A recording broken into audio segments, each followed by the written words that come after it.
ಬಂದಿದ್ದರಾಗಿದ್ದಾರೆ. ಅವರ ಜೀವನ ಸುಖ ಶಾಂತಿ ನೆಮ್ಮದಿಯಿಂದ ಸಾಗಲಿ ಅಂತ ಹೇಳಿ ಹಾರೈಸ್ತಾ ಈ ಒಂದು ಹಾರೈಕೆಯನ್ನ ಮಾಡಲಿಕ್ಕೆ ಕನ್ನಡ ಚಲನಚಿತ್ರ ರಂಗದ ಸಾಕಷ್ಟು ನಟರು ಬಂದಿದ್ರು. ಆ ನಟರು ವೇದಿಕೆ ಮೇಲೆ ಬಂದಾಗ ಯಾವ ರೀತಿ ಶುಭಾಶಯ ಕೋರ್ತಾರೆ ಅಂತ ಹೇಳಿ ಒಂದು ಸಣ್ಣ ಕಲ್ಪನೆ ತಮ್ಮ ಮುಂದೆ. ಕರ್ನಾಟಕ ರತ್ನ ಪದ್ಮಭೂಷಣ ಡಾಕ್ಟರ್ ರಾಜ್ಕುಮಾರ್ ಅವರು ಈ ಒಂದು ಮದುವೆ ಸಮಾರಂಭಕ್ಕೆ ಬಂದ್ರೆ ಯಾವ ರೀತಿ ಮಾತನಾಡ್ತಾರೆ ತಮ್ಮ ಮುಂದೆ. ಅಭಿಮಾನಿ ದೇವರಿಗೆ ಸ್ವಲ್ಪ ಸೊಗಸಾಗಿದೆ ನಿಮ್ಮನ್ನೆಲ್ಲ ನೋಡ್ತಾ ಇದ್ರೆ ನೋಡಿ. ಮುತ್ತಪ್ಪ ಅವರು ಲೀಲಾವತಿ ಅವರು ಮದುವೆಯ ಬಂಧನದಲ್ಲಿ ಬಂಧಿತರಾಗಿದ್ದಾರೆ. ಅವರ ಜೀವನ ಸುಖ ಶಾಂತಿ ನೆಮ್ಮದಿಯಿಂದ ಸಾಗಲಿ ಅಂತೇಳಿ ನಾವೆಲ್ಲರೂ ಹಾರೈಸ್ಬೇಕಲ್ಲ. ನಿಮ್ಮೆಲ್ಲರೂ ಜೋರಾದ ಚಪ್ಪಾಳೆಯೊಂದಿಗೆ ಮತ್ತೆ ಬರ್ತೀನಿ. ಧನ್ಯವಾದಗಳು. ಅಕಸ್ಮಾತ್ ಆಗಿ ಈ ಒಂದು ವೇದಿಕೆಗೆ ನಮ್ಮ ರೆಬಲ್ ಸ್ಟಾರ್ ಅಂಬರೀಶ್ ಅವರು ಬಂದ್ಬಿಟ್ರೆ ಏನ್ ಹೇಳ್ತಾರೆ? ರೆಬಲ್ ಸ್ಟಾರ್ ಅಂಬರೀಶ್ ಅವರು ನೋಡಿ, ನೀವೆಲ್ಲ ಇಲ್ಲಿ ಬಂದಿರೋದು ಈ ಒಂದು ಮದುವೆ ಸಮಾರಂಭಕ್ಕೆ ಬಂದಿದ್ದೀರಾ. ನಿಮ್ಮೆಲ್ಲರೂ ಚಪ್ಪಾಳೆ ಜೋರಾಗಿ ತಟ್ಟಬೇಕು. ಈ ತಟ್ಟಿದ್ರೆ ಅದು ಮಂಡ್ಯವರೆಗೂ ಕೇಳಬೇಕು ಅಂತ ನಿಮ್ಮ ಅಂಬಿ ಹೇಳ್ತಾ ಇದ್ದಾನೆ. ಬರ್ಲ ನಮಸ್ಕಾರ. ಏನಂತೀಯ? ಮಾತಾಡಕ್ಕಿಲ್ವಾ? ಧನ್ಯವಾದಗಳು.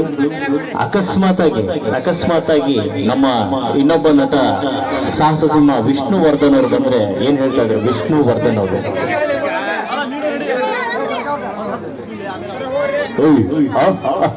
ಸುಮ್ಮನೆ ತಮಾಷೆಗೆ ಏನಂತೀರಾ? ನೀವೆಲ್ಲರೂ ಮದುವೆ ಸಮಾರಂಭಕ್ಕೆ ಆಗಮಿಸಿದ್ದೀರಾ. ನೀವೆಲ್ಲರೂ ಜೋರಾದ ಚಪ್ಪಾಳೆ ಇದ್ರೆ ಮದುವೆ ಆಗೋರು ನೋಡುತ್ತೆ. ಚಪ್ಪಾಳೆ ತಡ್ತವ್ರಿ. ಬರ್ಲ ನಮಸ್ಕಾರ. ಧನ್ಯವಾದಗಳು. ಅಕಸ್ಮಾತ್ ಆಗಿ ಮತ್ತೊಬ್ಬ ನಟ, ಹಾಸ್ಯ ನಟ ಟೆನ್ನಿಸ್ ಕೃಷ್ಣ ಅವರು ಬಂದಿದ್ರೆ ಏನ್ ಹೇಳ್ತಾ ಇದ್ರು? ಟೆನ್ನಿಸ್ ಕೃಷ್ಣ ಅವರು ನಮಸ್ಕಾರ. ನಾನು ಡಸ್ಕಿ ಡಬಲ್ ಟುಡಂತ ನಂಜಪ್ಪನ ಮಗ ಗುಂಜಪ್ಪ. ಮದುವೆ ನಡೀತಾ ಇದೆ ಅಂತ ಗೊತ್ತಾಗಿಲ್ಲ. ಇಲ್ಲಿಂದ ಇಲ್ಲಿವರೆಗೂ ಬಂದಿದ್ದೀನಿ. ನೀವು ಚಪ್ಪಾಳೆ ತಟ್ಬಿಟ್ರೆ ನಾನು ಹೊಂಟೋಗ್ಬಿಡ್ತೀನಿ ಕಣಪ್ಪ. ಬರ್ಲೇನಪ್ಪ. ನಮಸ್ಕಾರ ಕಣ್ಣಣ್ಣ. ಧನ್ಯವಾದಗಳು. ಹಾಗೆ ಅಕಸ್ಮಾತ್ ಆಗಿ ಈ ಒಂದು ಮದುವೆ ಸಮಾರಂಭಕ್ಕೆ ನಮ್ಮ ಹಾಸ್ಯ ನಟ ಧೀರೇಂದ್ರ ಗೋಪಾಲ್ ಅವರು ಬಂದಿದ್ರೆ ಏನ್ ಹೇಳ್ತಾ ಇದ್ರು? ಧೀರೇಂದ್ರ ಗೋಪಾಲ್ ಅವರು ಏನಂದಿಪ್ಪ? ಇಲ್ಲಿವರೆಗೂ ಕರ್ಕೊಂಡು ಬಂದ್ಬಿಟ್ಟು ಸ್ಟೇಜ್ ಮೇಲೆ ಹತ್ತಿಸ್ಬಿಟ್ಟು ಮಾತಾಡೋಂತಿರಲ್ಲಪ್ಪ. ಏನು ಮಾತಾಡೋದು ಬೇಡ ಶಿವ. ಅಲ್ಲಿ ಪರವಾಗಿಲ್ಲ. ಆ ವಧುವರರು ಮದುವೆಯ ಬಂಧನದಲ್ಲಿ ಬಂಧಿತರಾಗಿದ್ದಾರೆ. ನಮ್ಮ ಜೋಡಿಗಳು ಚೆನ್ನಾಗಿರ್ಲಿ ಅಂತ ಹಾರೈಸ್ತಾ ಮತ್ತೆ ಬರ್ತೀನಿ ಗಣಪ. ಬರ್ಲಿನಪ್ಪ ಶಂಭುಲಿಂಗ. ಧನ್ಯವಾದಗಳು. ಅಕಸ್ಮಾತ್ ಆಗಿ ಮತ್ತೊಬ್ಬ ನಟ, ನಮ್ಮ ನಿಮ್ಮೆಲ್ಲರ ಅಚ್ಚುಮೆಚ್ಚಿನ ಕನ್ನಡದ ನಟ, ನಿರ್ಮಾಪಕ, ನಿರ್ದೇಶಕ, ಕರಾಟೆ ಕಿಂಗ್ ಶಂಕರ್ ನಾಗ್ ಅವರು ಇದ್ದಿದ್ರೆ ಏನ್ ಹೇಳ್ತಾ ಇದ್ರು? ಕರಾಟೆ ಕಿಂಗ್ ಶಂಕರ್ ನಾಗ್ ಅವರು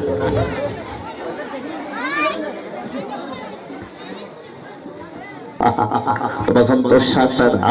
ಎಲ್ಲರ ಪ್ರೀತಿಯಿಂದ ನಡೆದಂತಹ ಕಲಾವಿದ ನಾನು. ಇವತ್ತಿನ ದಿವಸ ಈ ಒಂದು ಮದುವೆ ಸಮಾರಂಭಕ್ಕೆ ಆಗಮಿಸಿದ್ರೆ ಎಲ್ಲರ ಚಪ್ಪಾಳೆ ಬಂದ್ರೆ ನಾನು ಕೂಡ ಪ್ರೀತಿಯಿಂದ ಹೋಗ್ತೇನೆ ಅಂತ ಹೇಳ್ತಾ ಆ ನವಜೋಡಿಗಳು ಚೆನ್ನಾಗಿರ್ಲಿ. ಯಾವತ್ತು ನಿಮ್ಮ ಚಪ್ಪಾಳೆ ಇರ್ಲಿ. ಬರ್ತೀನಿ. ನಮಸ್ಕಾರ.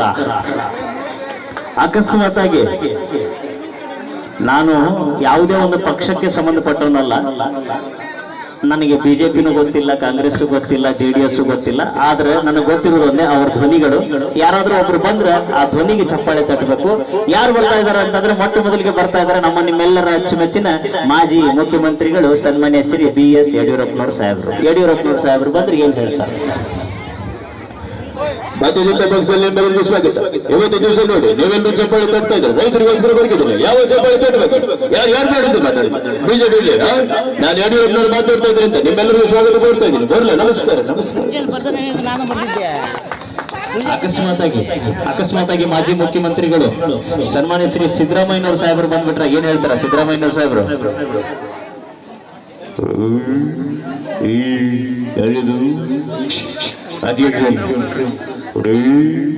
ನೀವೆಲ್ಲರೂ ಚೆನ್ನಾಗಿರ್ಬೇಕು. ಯಾವುದೇ ತಂದೆ ತಕರಾರು ಮಾಡ್ಕೋಬಾರ್ದು. ಯಾರು ಔತೌಲಿ ಅನ್ನೋದು ಯಾರು ಔತೌಲಿ ಅನ್ನೋಕ್ಕಿಲ್ಲ. ಬರ್ದು ಬಿಡ್ತೀನಿ. ಏನಂತೀರ? ಬರ್ತೀನಿ. ನಮಸ್ಕಾರ. ಧನ್ಯವಾದಗಳು. ಅಕಸ್ಮಾತ್ ಆಗಿ ಹಲೋ ಅಕಸ್ಮಾತ್ ಆಗಿ ಹೋರಾಟಗಾರರು ನಿಮ್ಮೆಲ್ಲರ ಚಿನ್ನ ಕನ್ನಡದ ಕಟ್ಟಾಳು ವಾಟಾಳ್ ನಾಗರಾಜ್ ಅವರು ಬಂದ್ರೆ ಏನ್ ಹೇಳ್ತಾರೆ ವಾಟಾಳ್ ನಾಗರಾಜ್ ಅವರು? ನಮಸ್ಕಾರ. ಇವತ್ತಿನ ದಿವಸ ನೀವೆಲ್ಲರೂ ಬಂದು ಹೋರಾಟವನ್ನು ಮಾಡ್ತಾ ಇದ್ದೀನಿ. ನಾನು ಎಮ್ಮೆ ಮೆರವಣಿಗೆ ಮಾಡಿದ್ದೀನಿ, ಕತ್ತೆ ಮೆರವಣಿಗೆ ಮಾಡಿದ್ದೀನಿ, ಸೈಕಲ್ ಮೆರವಣಿಗೆ ಮಾಡಿದ್ದೀನಿ, ಹಂದಿ ಮೆರವಣಿಗೆ ಮಾಡಿದ್ದೀನಿ, ಎಲ್ಲ ಮೆರವಣಿಗೆ ಮಾಡಿದ್ದೀನಿ. ಇವತ್ತಿನ ದಿವಸ ನೀವೇನಾದ್ರೂ ಉಗ್ರವಾದ ಹೋರಾಟ ಮಾಡಲಿಲ್ಲ ಅಂತಂದ್ರೆ ಬಸ್ ಬಂದ್, ಕಾರ್ ಬಂದ್, ನೀರು ಬಂದ್, ಒಂದು ಬಂದ್, ಎರಡು ಬಂದ್. ಧನ್ಯವಾದಗಳು. ಮತ್ತೆ ನಿಮ್ಮ ಸಂಗೀತ ಲೋಕಕ್ಕೆ ಕರೆದುಕೊಂಡು